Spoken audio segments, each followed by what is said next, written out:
ഒരു കാര്യം ഞാൻ ഉറപ്പിച്ചു പറയാം, ഞങ്ങൾ കല്ലു മാത്രം ഇട്ടു പോകുന്നവരല്ല. കല്ലിട്ടാൽ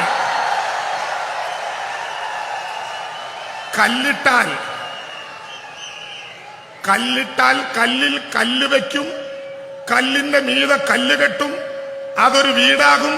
അത് തീരുമാനിച്ച മനുഷ്യന്റെ കൈകളിലേക്ക് ഞങ്ങൾ സമ്മാനിക്കും. ആ അനുഭവത്തിലേക്ക് നാം കടക്കുകയാണ്.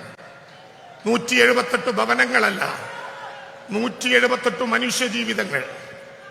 ഞാൻ കുറച്ചു നേരത്തെ ഈ വേദിയുടെ ഈ സദസ്സിന്റെ നടുവിലിരിക്കുന്ന ശോഭന ചേച്ചിയെ കണ്ടു. അവർക്ക് കിട്ടിയിട്ടുള്ളത് 92 നമ്പർ വീടാണ്. കെട്ടിപ്പിടിച്ച് ഒരുപാട് നേരം കരഞ്ഞു. അവര് മുഖ്യമന്ത്രിയോട് പറയാൻ ഒരു കാര്യം എന്നെ ചുമതലപ്പെടുത്തി.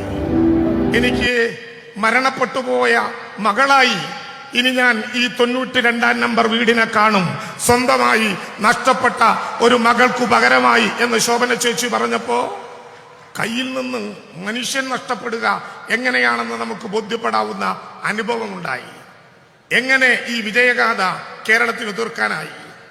ഒരു നഗരമെന്ന മുൻപരിചയങ്ങളില്ലാത്ത, മുന്നനുഭവങ്ങളില്ലാത്ത ഒരു നാട്ടിൽ സഹായിക്കേണ്ടവർ പോലും കേന്ദ്ര ഗവൺമെന്റ് അടക്കം ക്രൂരമായ സമീപനത്തോടെ കേരളത്തെ കഴുത്തു പിടിച്ചു ഞെരിച്ചു കൊല്ലാൻ ശ്രമിച്ചപ്പോഴും കേരളം അഭിമാനത്തോടെ പറഞ്ഞിട്ടുണ്ട്, അവസാനത്തെ ദുരന്ത ബാധിതനെ കൂടി പുനരധിവസിപ്പിക്കാതെ ചുരമറങ്ങില്ല ലോകമലയാളം എന്ന യാഥാർത്ഥ്യം. അതിന്റെ ഒരു ഘട്ടത്തിലേക്കാണ് നാം കടക്കുന്നത്. 20 വർഷം വരെ ഗ്യാരണ്ടിയുള്ള ഉപകരണങ്ങളോടെ 178 വീടുകൾ, ഓരോ വീടിനും കൃത്യമായ ചുറ്റുമതിൽ, അതിൽ നിന്ന് തുറക്കുന്ന ഗേറ്റ് നേരെ റോഡിലേക്ക്, 35 സോണുകളിൽ എല്ലാ സോണിനും നടുവിൽ ഗ്രീനറി. ഈ നഗരത്തിൽ ഇനി വരാൻ പോകുന്നു കുടുംബാരോഗ്യ കേന്ദ്രം, ഈ നഗരത്തിൽ ഇനി വരാൻ പോകുന്നു ലൈബ്രറി, ഈ നഗരത്തിൽ ഇനി വരാൻ പോകുന്നു മാർക്കറ്റ്, ഈ നഗരത്തിൽ ഇനി വരാൻ പോകുന്നു കളിക്കളം, ഈ നഗരത്തിൽ ഇനി വരാൻ പോകുന്നു പൊതു ഇടം. അതെല്ലാം കൂടി പൂർത്തീകരിക്കുന്നു. ചിലർ ചോദിച്ചു, തെരഞ്ഞെടുപ്പ് വന്നാൽ, കോഡ് ഓഫ് കോണ്ടക്ട് വന്നാൽ ഏതെങ്കിലും വിധത്തിൽ ഈ പണി നിർത്തുമോ? ഈ പണി ഒരു ദിവസം പോലും നിർത്താതെ തുടർച്ചയായി അതിന്റെ പദ്ധതി പൂർത്തീകരിക്കും വരെ മുന്നോട്ട് കൊണ്ടുപോകുമെന്ന് മാത്രമല്ല, ഈ ദുരന്ത ബാധിതരിൽ ഇവിടെ പൂർത്തീകരിക്കുന്ന വീടുകളിലേക്ക് വരാനുള്ളവർക്ക് യഥാർത്ഥ കാലവർഷം മഴത്തുള്ളിയായി വയനാട്ടിന്റെ തലയ്ക്കുമീതെ പതിക്കുന്നതിന് മുമ്പ് ഈ വീട്ടിലേക്ക്, ഈ നഗരത്തിലേക്ക് വരേണ്ട അവസാനത്തെ ആളുടെ താക്കോലും കൈമാറാൻ കഴിയുന്ന വിധത്തിൽ അഭംഗുരമാ പ്രവർത്തനങ്ങൾ മുന്നോട്ട് പോകും. ഇത് മാത്രമല്ല, ഈ മാസം വരെ 6000 രൂപയുടെ വാടക ഈ ഗവൺമെന്റ് മുടക്കിയിട്ടില്ല. ഈ മാസം വരെ, ഇനി ഈ വീടുകളിലേക്ക് കയറും വരെ അത് തുടരും. 300 രൂപയുടെ ജീവനോപാധി വെച്ച് 9000 വീതം ഒരു വീട്ടിലെ 2 പേർക്ക് കൊടുക്കുന്ന സഹായം അങ്ങനെ തുടരും. 1000 രൂപയുടെ ഫുഡ് കൂപ്പൺ തുടരും. ഇതുമാത്രമല്ല, നഷ്ടപ്പെട്ടതെല്ലാം നമുക്ക് തിരിച്ചു പിടിക്കാൻ പറ്റിയ അനുഭവങ്ങളിലേക്ക്, വെള്ളാർമലയുടെ താഴ്വാരത്ത് ഒരു പള്ളിക്കൂടമുണ്ട് എന്ന് പാട്ടുപാടിയ, പുന്നപ്പുഴയുടെ ഓരം ചേർന്നൊരു പള്ളിക്കൂടമുണ്ട് എന്ന് പാട്ടുപാടിയ ഉണ്ണിമാഷുടെ കുട്ടികൾ പഠിക്കുന്ന വെള്ളാർമലയിലെ സ്കൂള് ഭൂമി ഏറ്റെടുത്തതുപോലെ അവർക്ക് തിരിച്ചു കൊടുക്കുന്നതടക്കമുള്ള പ്രവർത്തനങ്ങളിലേക്ക് അഭംഗുരം നാം മുന്നോട്ട് പോവുകയാണ്. ഈ പ്രവർത്തനം കേരളം ഒരു മനസ്സായി നടത്തിയതാണ്. ഏതെങ്കിലും ഒരു വിഭാഗത്തിന്റെ, ഏതെങ്കിലും ഒരു നിറത്തിന്റെ, ഏതെങ്കിലും ഒരു ഭരണകൂടത്തിന്റെ മാത്രം സ്വത്തല്ല. കേരളത്തിലെല്ലാവരും, പക്ഷമുള്ളവരും ഇല്ലാത്തവരും എല്ലാം അടങ്ങുന്ന കേരളം. ഈ നഗരത്തിലേക്ക് ഇങ്ങനെ ഒരു ആലോചനയിലേക്ക് വരാൻ എന്തു ധൈര്യം നിങ്ങൾക്ക്? മലയാളി മാത്രമല്ല, കഴിഞ്ഞ ദിവസം നമ്മളൊരു ചിത്രം കണ്ടു.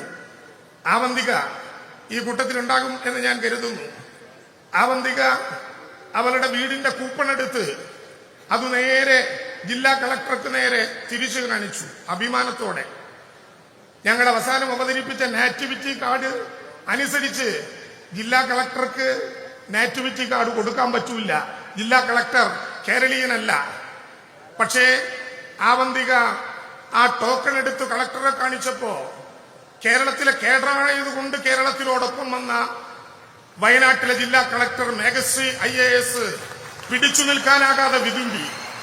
കേരളം അഭിമാനത്തോടെ പറയട്ടെ, മലയാളത്തിൽ ജീവിക്കുന്നവരും മലയാളത്തെ സ്നേഹിക്കുന്നവരുമായ, അതുപോലെ ലക്ഷക്കണക്കായ മനുഷ്യരുടെ കണ്ണിലെ പവിത്രമായ ഈ കണ്ണീർ തുള്ളികളുടെ കരുത്താണ് കേരളത്തിലെ ഗവൺമെന്റിന് ഇത്തരം ഒരു ഇച്ഛാശക്തി ഏറ്റെടുക്കാനും അത് പൂർത്തീകരിക്കാനും സാധിച്ചത്. ഞാൻ അവസാനിപ്പിക്കുന്നു.